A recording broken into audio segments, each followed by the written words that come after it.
Luwang college tamliba mahiroi amani adubu mahak college toina chatlamde marak ta chatli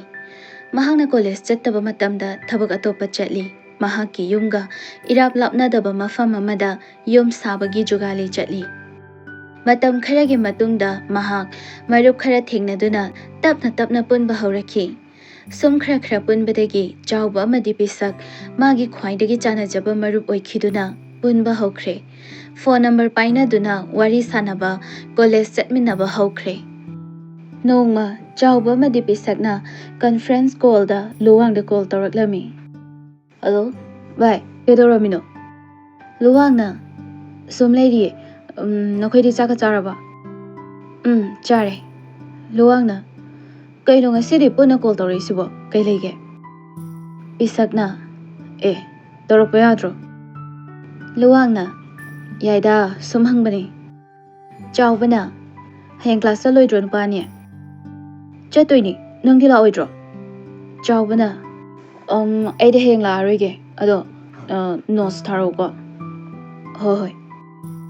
asumna makhoi puna chatminnaba koiminnaba tawduna nungaina punminnaramba marup singni adubu mata magi khongchati lepa leitabana honors paper laurakpada manaraktabadagi chawba tapna luwang amadi pisaktagi lapa horakhi adubu luwang amadi pisakti mahausagum pulli pisak amadi luwang imung manunga leita laira ana ayek mateng tawnaduna lagli luwang na pisaki imungbu mayumakni khanjai pisaki machanbu luwang na magi hek pukminaba machanni khanduna luna tawjai amaromda pisaksu luwangi machanbu luna tawjai nongma luwang amadi pisak college buna lakminnabagi lambida pisakna ita koi mathel charake luwangna hawai chari lari kyam pa bolo shalaba ipa patrida nangdi loramani ne baba koi deno da paate da sum lakpana department yauraduna class yauri oja singna su makhoi buluna tawjai makhoina su achabu ani suba ima pabung makni khanjai luwang amadi pisak lamamata oibana numidang wairam walking chatminari luwangna ita kaidoba yaurage wakhal nungaitana oida pisakna kaishu tawdeda ita wadi lotna gumsi college life ta thengnaba marup oirasu aidi nangba yam nungsi itawgi ichal ima pabungbu aigi ima pabung makni khanjaribane kaishu tawde habane masi haraga magi angang oiringai ki marup singi wari lirakli pisakna ita aigi piklingai ki marup amalai mamingna susi kawe ado magi su machalani laibane nongma sakhangnase ado ita asing bhainase yumda nungaina daba yaubra ita nang wakhal nungai kiroida kedorage haro itaga thengnaruba ngasidi aise yumgi miyoi singna thausa bidabagum tawre ita adumaindi khangano aidi matam khara khakine phare ita matam su thengle aise yum halage thengle itaw na nungai tradi aina khoi da toina laklarege asumna numisidagi luwang pisaki yumda toina chatkhedre nongmagi numitni pisakna hello ita kidorige luwangna sumlairi ita ado ita luhongnaba tawrase kaino ita hairi duba study phau loidri ai luhongbagi phawam chaninge tawbanida taningde ita ai thamlage asumna luwangna call kakre matamagi khongchatbu kanana su thingduna thamba ngamdabana ngasidi makhoigi aroiba exam pikre ngasidi last year exam loikre luwangdi makha tamthakidre adubu pisakti master tokthagini haiduna entrance exam ki preparation kana tawri luwang sumagi marukidama mateng bangba yaba matang oiradi mateng piri asumna lambida makhoi ani thengnare pisakna bhai kai chaluino luwangna poram ta lege tholokpani atopa thabak leibra kaishu thoidopa leite kai lege akhoi chaluse nangbu kai leiba thokleino notebook amta lege tawbani ado akhoi da changluse notes khara seminaseba pisakna hairakpadagi luwang makhoida laaga note seminary magi exam preparation da mating piri adubu luwang su master toba pamkhidaba natte imungi laita lairabana tamning na mahak hai khidre adubu bisakna machindadi hai bisakna ita lairabase wadi wa bajatnida tamning ba ihai phok tamba phangde itaw di kanana lairabane haiba ngasidi itaw gi ningba thungla sidi aiso tamning bane adubu laibakta di tamlamdre bisa karemnaba minokal loinana ita ai fog exam se mai pang ni pak loi khangdre class 10 12 80 bishingak tani itaw gi bu bishigya chatkene luwangna as ita ai nemida 50 kitang lale pharise sigi matek se yenglake ko itaw su pajara Pisaki wahida luwang ikaiman bana tumina wa ama phok haidana semliba notes tu paduna asoyaran yengbiri Pisaki asigumba anem awang lakani haiba nomata su khalude adubu mahak master ge entrance exam pikhibadagi hanagum ipun pun khidre college ta taminara khiba marup mapang singda tapna luwang dagi lapthokre Pisak suma gi darka leba matamda kha call tawrei nong mayam thajadana marup ama call tawraklami Luwangna, hello? Itaw, thajadana kaino call tawreina. Marupna, kamdawrige, nungairibo. Nungairi. Aisu nungairi. Ado, bisaknare haisibu kari oina ngamdrino. Itaw gadi toina punbanina. Itaw, aidi taadena. Kayam kana ngamdrijano. Khangdene. Marol amta hairutro. Aidi handak toina changdre. Itaw, Mana sum hairukpada mase imungna nuksibidre mirai bire oh phare ta ai thamlage kona mu tawrage asumna call su thamna khre luwang wakhal da khali ai sina asuk yam phatri se karigino aina mi amagi punsibo manghaladra madu phatte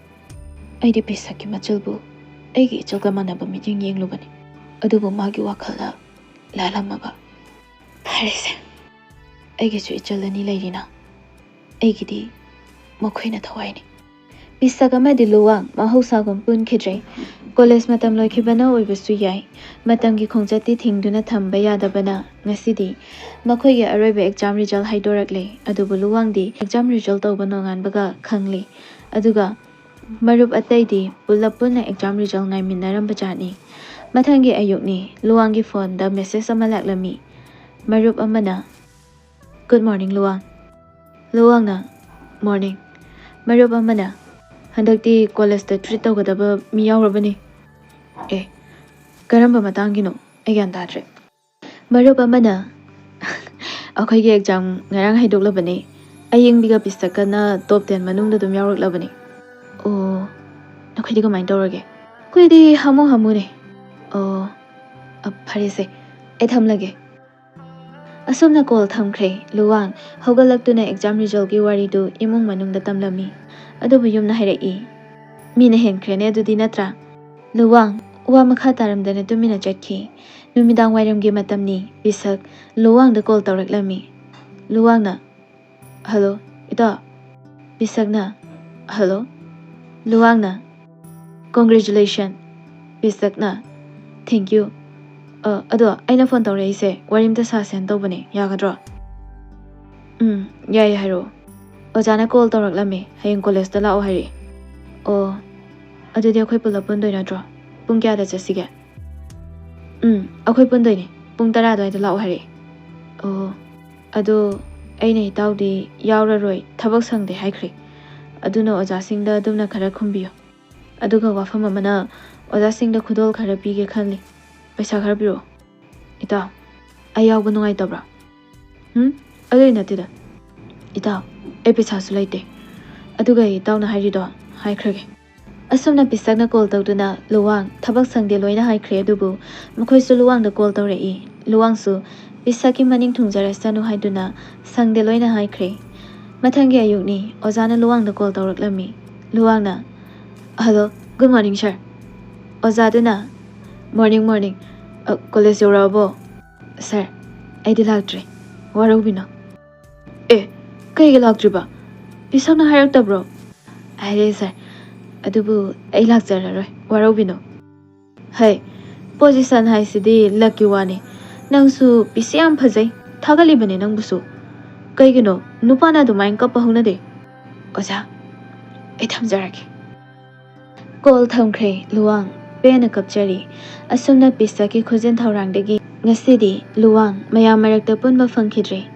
ꯅꯣꯡꯃꯁꯨ ꯑꯌꯤꯡꯕꯤꯅ ꯄꯤꯁꯛꯇ call ꯇꯧꯗꯨꯅ ꯄꯨꯟꯅꯕ ꯃꯇꯝ ꯁꯦꯝꯈ꯭ꯔꯦ ꯑꯗꯨꯗꯁꯨ ꯄꯤꯁꯛꯅ ꯑꯣꯏꯗꯕ ꯀꯌꯥ ꯍꯥꯏꯖꯤꯟꯗꯨꯅ ꯅꯨꯃꯤꯠꯇꯨꯁꯨ ꯂꯨꯋꯥꯡ ꯌꯥꯎꯈꯤꯗ꯭ꯔꯦ ꯉꯁꯤꯗꯤ ꯄꯤꯁꯛ ꯑꯃꯗꯤ ꯑꯌꯤꯡꯕꯤ master ꯇꯝꯊꯈ꯭ꯔꯦ ꯂꯨꯋꯥꯡꯁꯨ ꯃꯥꯒꯤ ꯊꯕꯛ ꯑꯗꯨꯃꯛ ꯀꯥꯏꯗꯅ ꯆꯠꯂꯤ ꯅꯣꯡꯃ ꯂꯨꯋꯥꯡꯗ ꯑꯣꯖꯥꯅ ꯀꯣꯜ ꯇꯧꯔꯛꯂꯝꯃꯤ ꯑꯣꯖꯥꯗꯨꯅ ꯍꯜꯂꯣ ꯂꯨꯋꯥꯡ ꯍꯜꯂꯣ ꯁꯥꯔ ꯂꯥꯛꯂꯤꯕ ꯊꯥꯡꯖꯁꯦ ꯊꯕꯛ ꯂꯩꯕ꯭ꯔꯣ ꯂꯩꯌꯦ ꯁꯥꯔ ꯀꯔꯤ ꯂꯩꯒꯦ ꯍꯥꯏꯕꯤꯔꯛꯑꯣ ꯂꯥꯛꯂꯤꯕ ꯊꯥꯡꯖꯁꯦ ꯅꯈꯣꯏꯕꯨ ꯇꯥꯛꯄꯤ ꯇꯝꯕꯤꯔꯛꯂꯤꯕ ꯑꯣꯖꯥ ꯑꯃ ꯂꯩꯈꯤꯗꯕꯒꯤ ꯆꯍꯤꯒꯤ ꯀꯨꯝꯑꯣꯟ ꯊꯧꯔꯝ ꯇꯥꯏ ꯗꯤꯄꯥꯔꯠꯃꯦꯟꯅ ꯁꯤꯟꯗꯨꯅ ꯊꯧꯔꯝ ꯃꯆꯥ ꯑꯃ ꯄꯥꯡꯊꯣꯛꯀꯅꯤ ꯑꯗꯨꯗ ꯅꯈꯣꯏꯁꯨ ꯁꯔꯨꯛ ꯌꯥꯍꯟꯅꯤꯡꯉꯤ ꯐꯅꯤ ꯑꯣꯖꯥ ꯑꯩ ꯂꯥꯛꯆꯔꯒꯦ ꯑꯣꯖꯥꯅ ꯍꯥꯏꯔꯛꯂꯤꯕ ꯊꯧꯔꯝ ꯅꯨꯃꯤꯠꯀꯤ ꯅꯣꯡꯃ ꯋꯥꯠꯂꯤꯉꯩ ꯅꯨꯡꯊꯤꯜꯒꯤ ꯃꯇꯝꯅꯤ ꯂꯨꯋꯥꯡ ꯄꯤꯁꯛꯇꯗꯤ ꯏꯀꯥꯏꯗꯅ ꯀꯣꯜ ꯇꯧꯈꯤꯗ꯭ꯔꯦ ꯑꯗꯨꯒꯤ ꯃꯍꯨꯠ ꯑꯌꯤꯡꯕꯤꯗ ꯀꯣꯜ ꯇꯧꯔꯛꯏ ꯂꯨꯋꯥꯡꯅ ꯍꯜꯂꯣ ꯑꯌꯤꯡꯕꯤꯅ ꯀꯩ ꯂꯩꯔꯒꯦ ꯍꯌꯦꯡꯁꯦ ꯀꯩꯀꯩ ꯄꯨꯁꯤꯒꯦ ꯑꯩꯈꯣꯏ ꯗꯤꯄꯥꯔꯠꯃꯦꯟꯒꯤ ꯇꯨꯔ ꯂꯩ ꯌꯥꯎꯔꯔꯣꯏ ꯍꯥꯏꯗꯅ ꯑꯣꯖꯥꯗ ꯍꯥꯏꯈ꯭ꯔꯦ ꯑꯣ ꯐꯔꯦ ꯐꯔꯦ ꯑꯗꯨꯗꯤ ꯑꯩ ꯊꯝꯂꯒꯦ ꯃꯊꯪ ꯑꯌꯨꯛꯀꯤ ꯃꯇꯝꯅꯤ ꯂꯨꯋꯥꯡ ꯏꯔꯨꯖ ꯃꯥꯏꯊꯖꯔꯒ ꯀꯨꯔꯇꯥ ꯄꯖꯃꯥ ꯁꯦꯠꯂꯗꯨꯅ ꯀꯣꯂꯦꯖ ꯇꯝꯅ ꯂꯥꯛꯂꯤ ꯑꯣꯖꯥꯁꯤꯡ ꯎꯕꯗ ꯂꯨꯋꯥꯡꯅ ꯒꯨꯗ ꯃꯣꯔꯅꯤꯡ ꯁꯥꯔ ꯑꯣꯖꯥꯗꯨꯅ ꯃꯣꯔꯅꯤꯡ ꯁꯥꯔ ꯅꯪꯁꯨ ꯌꯧꯔꯛꯑꯦ ꯃꯣꯏ ꯑꯇꯩꯗꯤ ꯂꯨꯋꯥꯡꯅ ꯁꯥꯔ ꯃꯈꯣꯏ ꯗꯤꯄꯥꯔꯠꯃꯦꯟꯒꯤ ꯁ꯭ꯇꯗꯤ ꯇꯨꯔ ꯂꯩ ꯍꯥꯏ ꯑꯗꯨꯅ ꯂꯥꯛꯑꯔꯣꯏꯒꯦ ꯍꯥꯏꯔꯛꯑꯦ ꯑꯣꯖꯥ ꯑꯃꯅ ꯂꯥꯛꯀꯅꯤ ꯍꯥꯏꯔꯛꯄꯅꯤ ꯑꯩꯅ ꯌꯨꯅꯤꯚꯔꯁꯤꯇꯤ ID ꯀꯥꯔꯗꯁꯨ ꯌꯥꯜꯂꯛꯑꯣ ꯍꯥꯏꯈꯤꯕꯅꯤ ꯑꯣꯖꯥꯒꯤ ꯋꯥꯍꯩꯗꯨ ꯇꯥꯕꯗ ꯂꯨꯋꯥꯡ ꯏꯀꯥꯏꯗꯨꯅ ꯇꯨꯃꯤꯟ ꯂꯩꯈ꯭ꯔꯦ ꯑꯗꯨꯗꯒꯤ ꯑꯣꯖꯥꯅ ꯃꯈꯥ ꯇꯥꯔꯛꯏ ꯅꯈꯣꯏ ꯌꯥꯝꯗꯦꯗ ꯃꯤ ꯈꯔ ꯈꯛꯇꯅꯤ ꯑꯩꯈꯣꯏꯅ ꯅꯨꯡꯁꯤꯗꯅ ꯁꯥꯔꯇꯤꯐꯤꯀꯦꯠ ꯃꯆꯥ ꯑꯃꯃꯝꯇꯪ ꯈꯨꯠꯁꯤꯟꯅꯒꯦ ꯇꯧꯕꯅꯤꯗ ꯑꯁꯨꯝꯅ ꯂꯨꯋꯥꯡ ꯑꯣꯖꯥꯁꯤꯡꯒ ꯂꯣꯏꯅꯅ ꯐꯪꯁꯟꯒꯤ ꯁꯦꯝ ꯁꯥꯟꯅꯔꯤ ꯑꯣꯖꯥꯅ ꯂꯨꯋꯥꯡ ꯐ꯭ꯂꯦꯛꯁꯁꯦ ꯄꯥꯏꯔꯛꯎ ꯑꯍꯣꯏ ꯑꯣꯖꯥ ꯑꯁꯨꯝꯅ ꯐ꯭ꯂꯦꯛꯁꯇꯨ ꯇꯤꯡꯊꯣꯔꯛꯄꯗ ꯎꯔꯦ facilitation function of the position holder in the university examination ꯃꯗꯨ ꯎꯕꯗ ꯂꯨꯋꯥꯡ ꯇꯨꯃꯤꯟ ꯂꯩꯈ꯭ꯔꯦ ꯉꯥꯏꯍꯥꯛ ꯂꯩꯔꯒ ꯑꯌꯤꯡꯕꯤ ꯑꯃꯗꯤ ꯄꯤꯁꯛꯁꯨ ꯌꯧꯔꯛꯇꯨꯅ ꯐꯪꯁꯟ ꯍꯧꯅꯕ ꯁꯦꯝ ꯁꯥꯈ꯭ꯔꯦ ꯑꯣꯖꯥ ꯂꯩꯈꯤꯗꯕꯒꯤ ꯑꯋꯥꯕ ꯐꯣꯡꯗꯣꯛꯄ ꯑꯣꯏꯅ ꯉꯥꯏꯍꯥꯛ ꯇꯨꯃꯤꯟꯅ ꯂꯦꯞꯄꯤ ꯑꯗꯨꯗꯒꯤ ꯑꯣꯖꯥꯁꯤꯡ ꯃꯊꯪ ꯃꯊꯪ